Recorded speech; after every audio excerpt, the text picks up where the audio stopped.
Welcome to the Visionary Chronicles, a business strategy podcast where we provide insight to those looking for creative, executable strategies built around the latest disruptive ideas, innovative cultures, product creators, and marketing solutions. Hello and welcome to the Visionary Chronicles. Today we're going to talk about the DNA of a visionary leader and how to become visionary.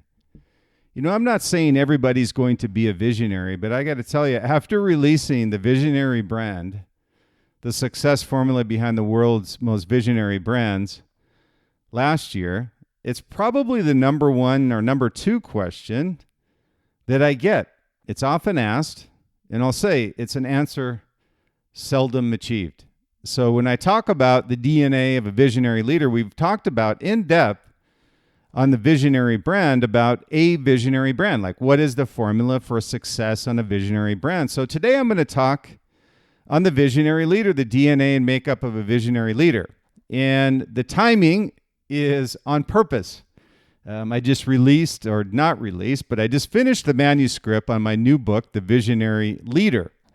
And that's going to be a complement to the visionary brand. So we're going to talk about visionary leaders. And what's interesting about the visionary leader is what I found is over the generations, it's a very broad spectrum of visionary leaders. And I think the best avenue to look at this is what is a visionary and what's the makeup of a visionary. So when we talk about this question, and I say the answer is seldom achieved because there's so many, let's say, components or elements, as I talked about with the visionary brand, on how to become a visionary leader. So in today's podcast, I felt it would be beneficial to discuss this makeup, this DNA of what a visionary leader looks like. Now, not all of these visionary leaders will have all of these attributes, but I can tell you in most instances they do. And we're also going to take a little bit of a spin today, I'll say, that we'll talk about what holds leaders back from becoming visionary. So when we talk about the DNA makeup of a generational visionary leader, and I say that on purpose because there have been what I would call visionary leaders, but maybe they've been a visionary leader for a few years. What I talk about and classify a visionary leader as somebody who's impacted our world and have done it for generations. The Gandhis, the Steve Jobs of the world, whatever it may be that they've actually impacted the way we live life. Edisons of the world, the Einsteins of the world. And these are the visionaries that I put together in the visionary leader. So it's a very interesting, hopefully, book for you to want to read. And I will say, for those listeners out there, and I've had a lot of interest already with the manuscript, is that we are going to be sending out some pre-releases of the book. For those who are interested in reviewing the book or want a free copy of the book, we'll be doing that soon. And those that are part of the podcast, listen to the podcast, will have the opportunity to do that. So we would appreciate anybody that would like to take a crack at reviewing the book. We would certainly appreciate it. So today we're going to talk about that DNA, I said, the makeup of these generational visionary leaders. So it's a combination of inherent traits that you'll see with these visionary leaders. There's learned skills, there's these experiences that enable them to inspire and guide others towards a compelling vision of the future. And there's one aspect you should know, as I have talked with and been a part of visionary leaders, and when writing the book, what I find in most instances is the big difference between visionary leaders and what I call present day leaders is one looks at the present, one looks at the future. And one has the ability not only to look at the future, but to realize that future and bring it into our daily lives. That's a huge bridge to cross for most people, and why most people don't become visionary. So while there isn't a single formula that defines every visionary leader out there, I can tell you there's several characteristics, or what I call these principles, and I talk about it in the books, these principles of the greatest visionaries in the world.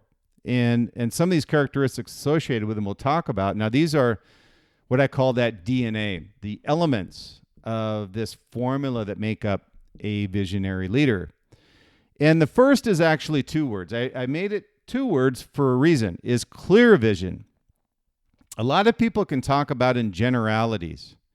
And this is when we whiteboard with Liquid Mind and we talk to leaders, entrepreneurs, leaders of companies, and those aspiring to become visionary for their brand as well as themselves personally.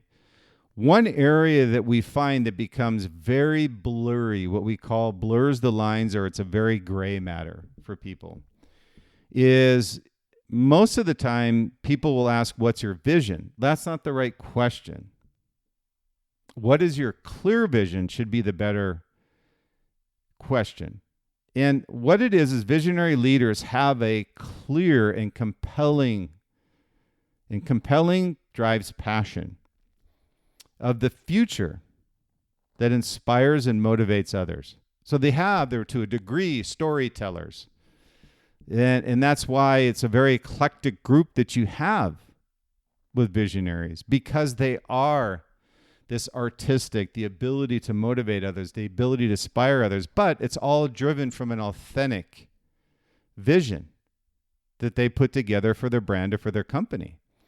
So they articulate this vision in a way that resonates with the team, with everybody inside the brand and company, and provides direction for their actions to achieve the vision. Now, again, clear vision. Now, the definition here is that visionary leaders have a clear and compelling vision that allows them to inspire and motivate others. But the most important aspect when we whiteboard it that most people don't think of is that it not only resonates with those inside the brand or the company or the team, but it provides direction. That's the biggest issue that we see with brands in order for them to define, not only define, but to actually realize their vision, is there's no clear vision that provides direction. So hopefully you can see that when you are setting your vision, do not make it general, make it specific, and then put a step process towards achieving that goal, effectively like climbing a mountain one step at a time. Is you don't leapfrog all the way to the top of the mountain. That's a general, very gray matter vision. There are steps along the way, faults that you'll have to go through, valleys that you'll have to go through, and mountaintops you'll achieve along the way to achieving your vision. But it has to be very, very clear, because you're not the one achieving the vision. It's your team that's achieving the vision. So this clear vision provides direction. So that's why you need this first one, clear vision. And I went more in depth on this one because it's probably the most important one. The second one is innovative thinking. And when people think about innovation, they think about ideation process, they think of concepts. That's all true. But visionary leaders are often creative thinkers. Think of Steve Jobs, and I use Steve a lot, but he obviously was visionary, generational visionary. And I have Steve profiled in my book as well, along with Edison, along with Einstein and others, and that Martin Luther King, that all of these innovative thinkers are often creative thinkers, willing to challenge the status quo and explore new ideas and approaches. And it's a great one on innovative thinking. It isn't just ideas. It's a solution to a process of why things are the way they are. That's the status quo. It's very, very important that if you want to be a visionary leader, is that you challenge that status quo and you explore these new ideas to achieving that beyond the status quo. So you want to make sure that whatever you do, that you move beyond the status quo and explore new ideas and approaches. And what I find is these visionaries are fearless in taking risks and experimenting with unconventional solutions to complex problems. And unconventional solutions are not, what is the competition doing? Innovative solutions are asking the question, why are things done this way? I don't care if it's a product or a process, and then how do we change it? This provides value to the end user, right? So you want to make sure On innovative thinking, that you're providing value. Value is a very key term when you talk about innovative thinking. If you can't provide value, why are you a brand or a company? And the service or product that you're offering is not going to be of value to those you're trying to sell it to. So innovative thinking is a very important aspect to becoming visionary. That's the second one. The third one is strategic thinking. Visionary leaders have a strategic mindset. They can see the big picture while understanding the details to achieve the vision as a whole. And this sets a lot of visionaries apart from one another. You may have one visionary that has a great idea, but he has no idea how to commercialize it. That is not generational. You need to provide direction because you're the one with the vision. You're the one that's providing that step process to how you're going to succeed and commercialize and successfully bring to market this product or this service. So you need to have strategic thinking. They develop long-term plans and strategies to achieve the vision.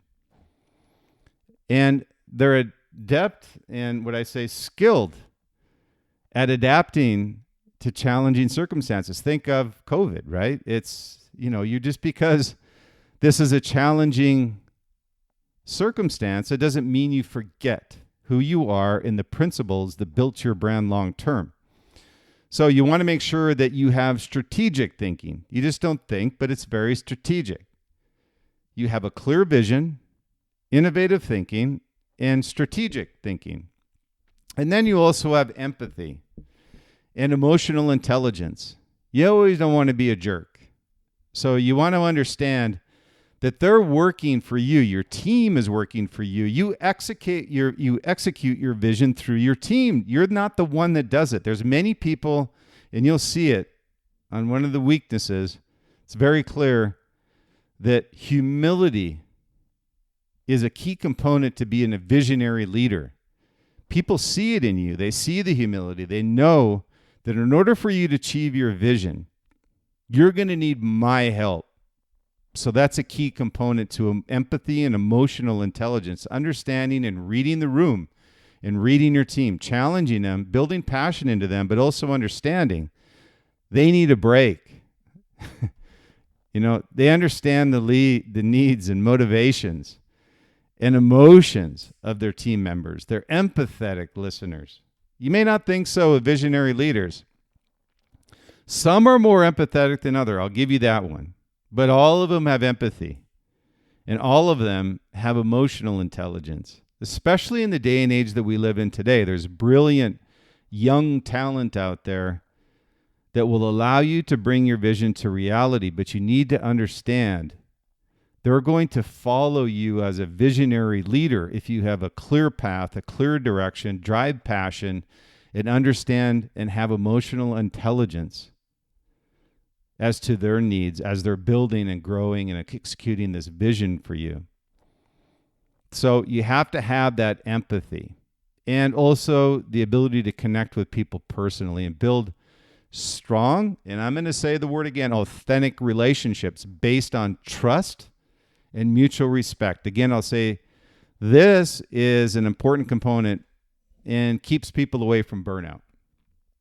I've been there. I've been inside the four walls of Tiger teams and different companies and brands where the visionary leader pushes us, and we love it.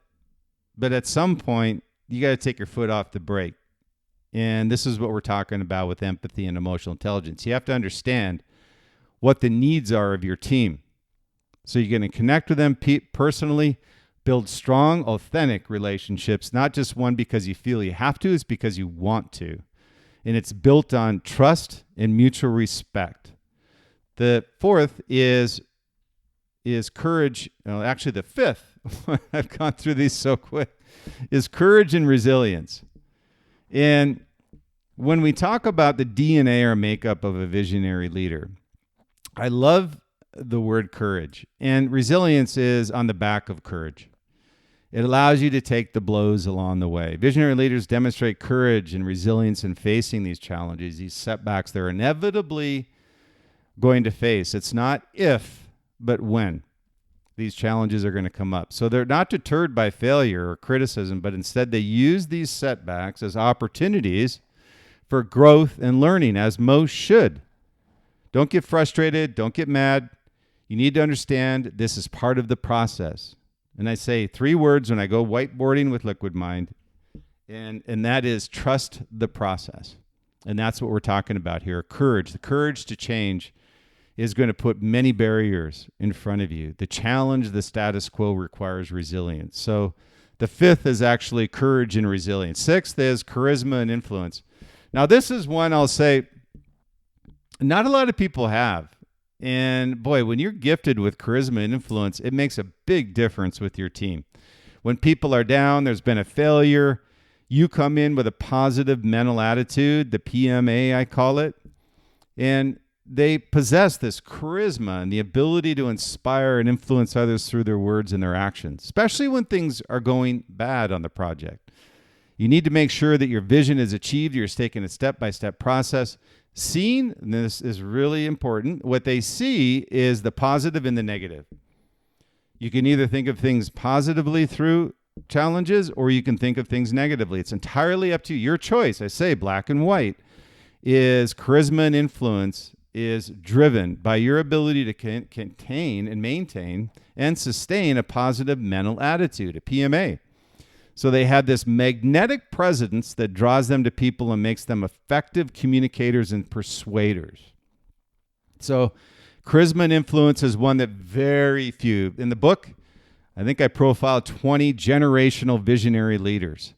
And only a few truly had this charisma and influence. But if you have it, like Gandhi, it impacts the world and the life of millions, literally. And then adaptability and learning agility. Visionary leaders are adaptable and open to learning new skills and perspectives. They're constantly learning. They're flooding their brain with new knowledge, new information, whatever they can get. They're willing to change course if necessary, pivot, but never go off course if necessary, and continuously seeking new opportunities for growth and development. They don't wait for the competitors. If you're the leader and you're the visionary and the innovator and the disruptor in your channel, you need to have adaptability and learning ability. You can't learn from others. You have to learn yourself. You have to be in front of others, adapt, implement, execute, and have product or services in the marketplace that others are going to follow. There's nothing better, and I've been part of brands where we were always the leader in the category, and everybody would follow us. Lens technology, frame technology, whatever it happened to be with Oakley, everybody was following us.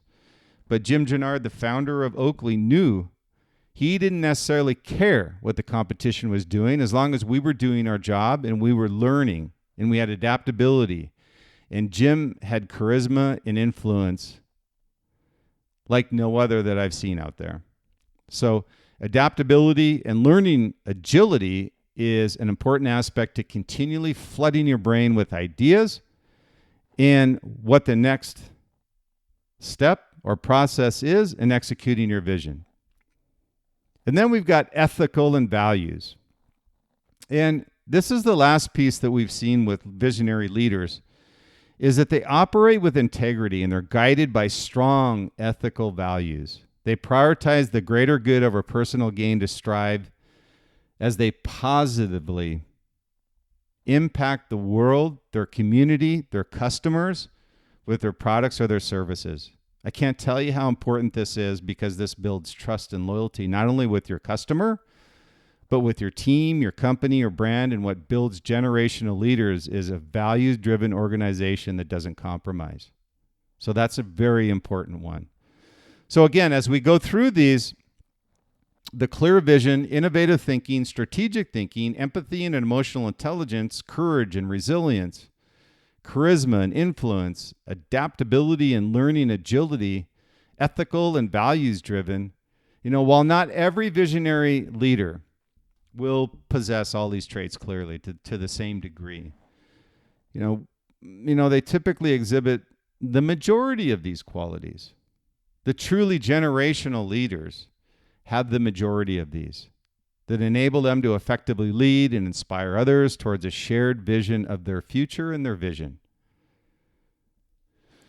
So when we talked about pivoting or spinning this a little bit, now we'll take a look at what typically holds leaders back. What we found in the book, The Visionary Leader, is there's some traits that hold leaders back from becoming visionary. These traits often hinder their ability to be innovative, to set any type of compelling vision that would inspire others to follow. So here are some of the traits that prevent leaders from becoming visionary. The first is a short-term focus versus a long-term focus.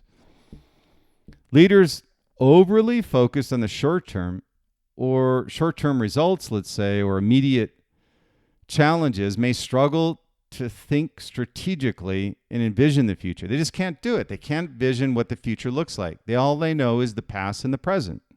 And you've seen these leaders. This is a very typical leader. They just want to get you through the day.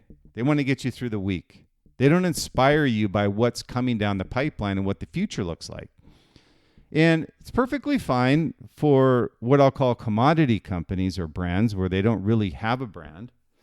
But it's not okay for those leaders in their industry or their category that need a truly visionary leader. So they prioritize quick fixes over long-term solutions. You'll see the patchwork, I call it the Band-Aid. I've seen that with Liquid Mind all the time, is that leaders want to Band-Aid things versus actually fixing things. It's more challenging to fix things, I get it.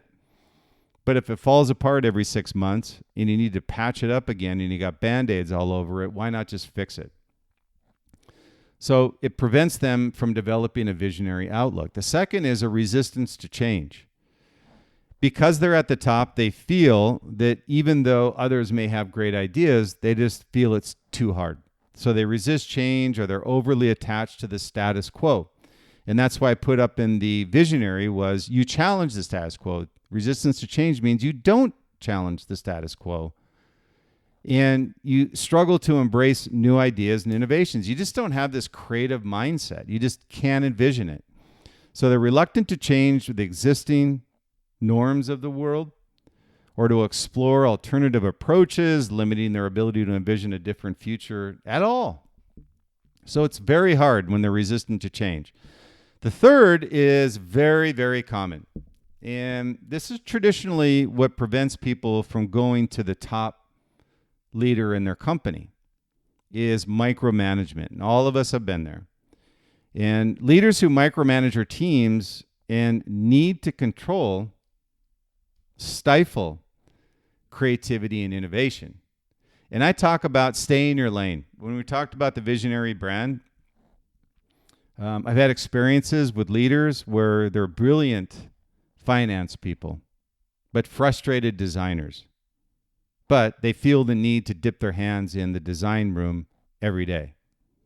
So stay in your lane, micromanage all you want, but you're going to stay in a commodity brand position.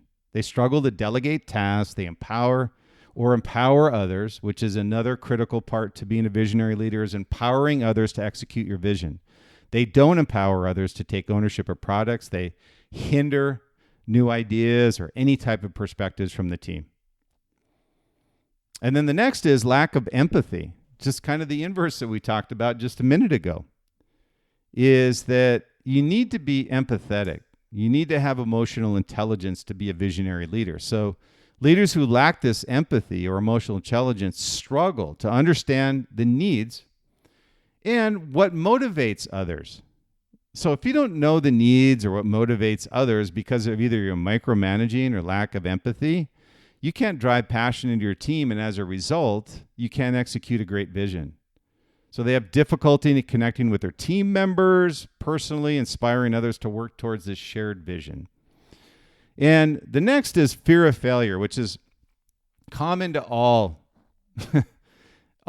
non-visionary leaders. And it's probably the most prevalent that I see. And it goes back to not wanting to challenge the status quo. Leaders who are afraid of failure overly risk adverse. And they avoid taking any bold initiatives or pursuing ambitious goals. So you can imagine how this stifles a great idea generating team, how it stifles passion, how it stifles innovation. If every time you come up with a great idea and it gets crushed or doesn't go to the next step, or even worse, what I've seen is they'll accept it, and then as soon as the team starts making progress, it gets squashed. That's even worse because it affects trust, it affects loyalty, anything that you can imagine. So they prioritize safety and stability over innovation. And I used the great quote by Seth Godin, which was, safe is risky. And it's so true. It's 3 words, but it's just so risky. I put that up on the board when I talk about people who have this fear of failure. I go, safe is risky. There hasn't been any great product over all of our generations that hasn't gone through failure. Our greatest visionaries are the ones with the greatest number of failures. But guess what? They also have the most impactful successes as a result and have changed our world for the better.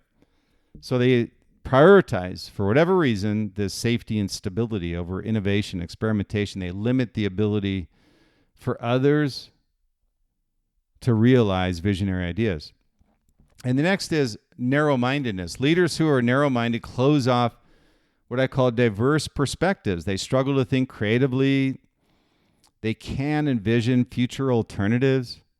They resist input from others. They're dismissive of ideas. So I could go on and on. They're dismissive of these ideas. They challenge their beliefs.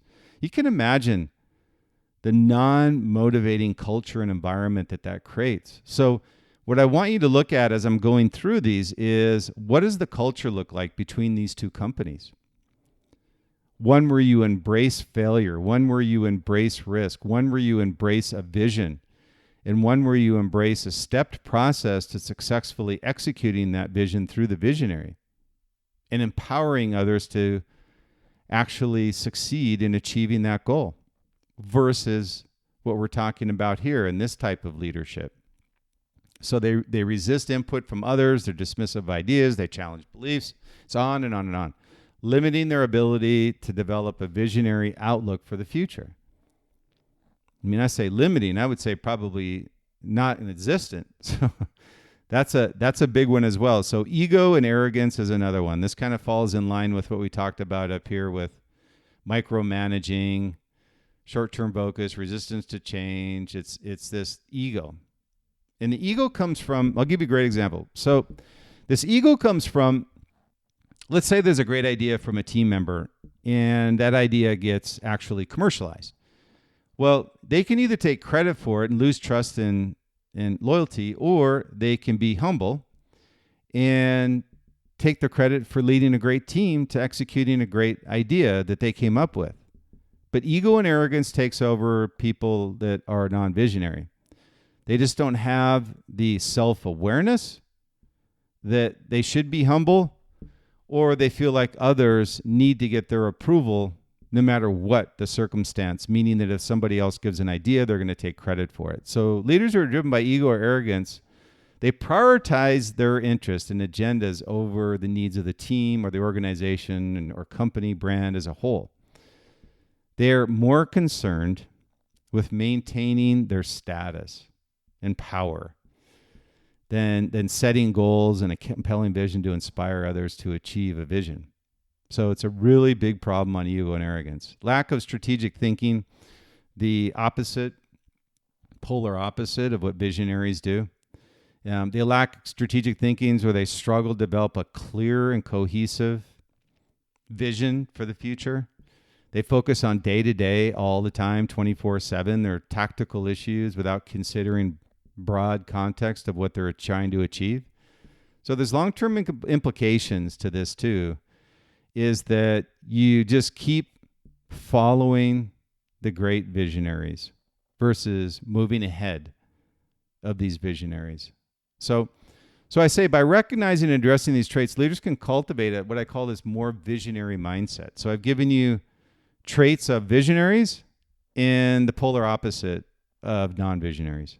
I think it's a great outline for those to look at that truly are dedicated to want to become visionary and what it takes to do that. And don't try to be everything, but certainly check the ones you want to check on the visionary side and get rid of the things on the non-visionary side. Stop it. Stop being arrogant. Be more humble. Be a strategic thinker. Empower other people to succeed in the vision. You are not going to succeed without a great team that has a passion and you driving the vision for them and showing them how to execute it. So thank you again for listening to the Visionary Chronicles today. And also wanted to put it out there. If any of you have any questions, and I had a lot of comments from people who listen to our podcast, how do I reach out to you? And if I have questions as to what Liquid Mind does. So we work with brands where we set this cohesive marketing strategy and activation plan, ongoing investment analysis, brand equity development, and growth. So we have a lot of different areas we work with, but we also have, if you go to the website, liquidmindsite.com, liquidmindsite.com, you can actually go there and schedule a free meeting. You got questions, anything? I'm more than happy. If you got questions on the podcast, feel free to reach out to me, and I'll give you the contact information here in a minute. But just wanted to put that out there because people were wondering after listening to the podcast, how do they reach out to us at, or me in particular, at liquidmindsite.com. So stay true, stay authentic, be different, and be great. As I always say, enjoy the journey, and thank you for the time. I obviously appreciate those that listen to the podcast. And with the Visionary Chronicles, also thank you for listening to the podcast. We're again ranked as #1 global visionary podcast, top 50 for 2022 through now 2024 with FeedSpot, top 50 marketing podcast. Proud of that as well. And releasing my visionary brand book. But with the release of the book, we just, after a lot of work, set up a new site called thevisionaryfiles.com. So the visionary brand, the success formula behind the world's most visionary brands. I have over 18 courses and 2 hours of videos, chapter by chapter, chapter and verse, with the books released, the Visionary Brand Master Course. So the Master Course at visionaryfiles.com has 18 video learning lessons. And over the past, I'm going to say now 9 weeks, we've had over, I'm going to say 2,100 or so brands and entrepreneurs taking the Master Course. So I always say, hey, take a look. You know, it gives you a lot of information. You can skip from chapter 9 to chapter 1. So that's one of the benefits. But I find visual, we have not only the visuals with the course, but we obviously have the audio and the video for you to look at as well. So take a look. Would appreciate that. And also with the Visionary Chronicles, if you enjoy what we talk about, please pass this along to others. Review the podcast if you get a chance to do so through Apple Podcasts. Super simple to do so. Just click the stars there if you really like it, and pass a comment on there, and we'll mention you on the podcast as well. And also, if you need to reach out to me at Liquid Mind, I'm at Brian, B-R-Y-N, at liquidmindsite.com, liquidmindsite.com. Facebook at Brian Smeltzer, the number 33.